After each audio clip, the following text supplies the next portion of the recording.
जी minister साहब, आपने सुना एहतसाब तो ये सुन के लगता है कि खुद एक कॉमेडी नहीं बन गया, और एक तरफा एहतसाब वो भी एक कॉमेडी नहीं है जो मिसाल दी जा रही थी। देखिए अर्शद साहब, जो आपने क्लिप दिखाया उसके तहत तो मेरे ख्याल से जो लीडर साहब हैं वो ये फरमा रहे हैं कि शायद इमरान खान साहब भी, पुलिस वाले भी वही हैं, पकड़ दकड़ करने वाले इन्वेस्टिगेटिंग ऑफिसर भी वही हैं, और जज भी वही हैं, और सजा सुनाने वाले भी वही हैं, और जल्लाद भी वही हैं। तो ये तो कॉमेडी चलती रही पाकिस्तान में पिछले 65 साल से। वो कॉमेडी का इख्तिताम अब हुआ है, और जब इख्तिताम हुआ है तो इमरान खान साहब को कुछ करने की ज़रूरत नहीं है, ना जल्लाद बनने की ज़रूरत है, ना वारंट पे साइन करने की ज़रूरत है। आपने देखा कि सियासी लवारिस जो हैं वो एक पीडीएम के प्लेटफॉर्म पर आगे खड़े हो गए, और एक जो आया होती है, या अंग्रेज़ी में उसको नैनी कहते हैं, जो बच्चे संभालने वाली हम आया रखते हैं घर के अंदर, जो हमारे बच्चों को खाना वाना खिला के पिलाती है, वो आपने मौलाना डीजल को रख ली है। वो आया का रोल अदा कर रहे हैं, किरदार अदा कर रहे हैं। ना उनके पास डीजल की पर्ची रही है, ना रेजिग्नेशन की पर्ची रही है। पहले 15 नवंबर था हमारे जाने का वक्त, फिर दिसंबर 31 आ गया, फिर जनवरी आ गया, फरवरी आ गया। साल बताना वो भूल गए। वो 23 है, या जो इनके हालात लग रहे हैं वो 24 कर देंगे, हमें नहीं पता। वो डीजल से याद आया क्या कि मौलाना फजल रहमान साहब की गिरफ्तारी भी ऑन द कार्ड से? अर्शद साहब देखिए, अगर मैं आपसे पूछूंगा कि क्योंकि मैं काफ़ी सालों से आपके शो पे आ रहा हूँ, तो मैं आपसे पूछूंगा आपकी इनकम का जरिया क्या है, तो आप मुझे बताएंगे मैं एंकर हूँ।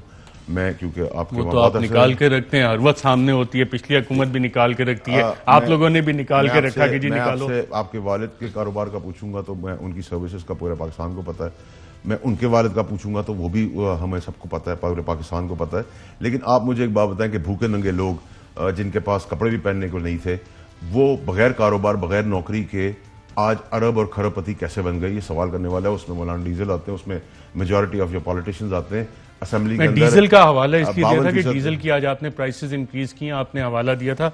मैं मौलाना फजल रहमान साहब पे सीरियसली सवाल कर रहा हूँ कि उनका अरेस्ट ऑन द कार्ड से। देखिए जी, उनके फ्रंटमैन, सबसे पहला सवाल आपका ये होना चाहिए कि मौलाना साहब का कारोबार किया, मौलाना साहब नौकरी क्या करते हैं, मौलाना साहब का पैसा कहाँ से आया है, मौलाना साहब इतनी बड़ी जायदादें अरबों रुपए की कैसे बना गए, मौलाना साहब के वालिद क्या करते थे, उनके वालिद क्या करते थे। जब वहाँ वो सवाल आप करेंगे आवाम के सामने तो क्वेश्चन आएगा जी इनका कोई कारोबार होगा, कोई रेडी होगी, कोई ठेला होगा, कोई तो चीज़ होगी, मूंगफली बेचते होंगे, बादाम बेचते होंगे, साइकिल ठीक करते होंगे, कुछ तो करते होंगे।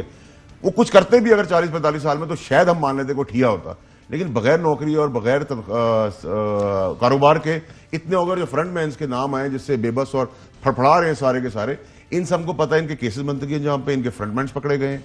और यही नए पाकिस्तान की शुरुआत थी जो हमने कर दी, और आप बुखलाट देख रहे हैं। और आपने जो सियासी गढ़ था लाहौर में, अच्छा, इनको उस तो गढ़ के अंदर आपने इनकी सियासत को गढ़ते हुए भी देखा है, गाड़ते हुए भी लाहौर को देखा है कि उन्होंने इनकी सियासत भी गाड़ दी। इनकी अपने बयानी में इनके अंदर कोई सुनने को तैयार नहीं। अब एक एक घंटा वो बताती रहती हैं, उनको मैं दीवानी कहूँ, सुपर मॉडल कहूँ, सुपर एक्ट्रेस कहूँ, सुपर पॉलिटिशियन कहूँ, क्या कहूँ, मुझे तो समझ नहीं आता मैं उनको किस नाम से मरीम को मुखातिब करूँ। कि वो कह रही है उनको आगे का तो नहीं पता, लेकिन पीछे जितना रश्ता वो उनको पता था, और उसमें एक राव नामी आदमी को भी वो करोड़ों के मजमे में पहचान गई, और एक एक घंटे की एक्सप्लेनेशन दे रहे। तो ये मजाक तो रैप अप हो गया। अब पीडीएम, और दूसरी बात, आज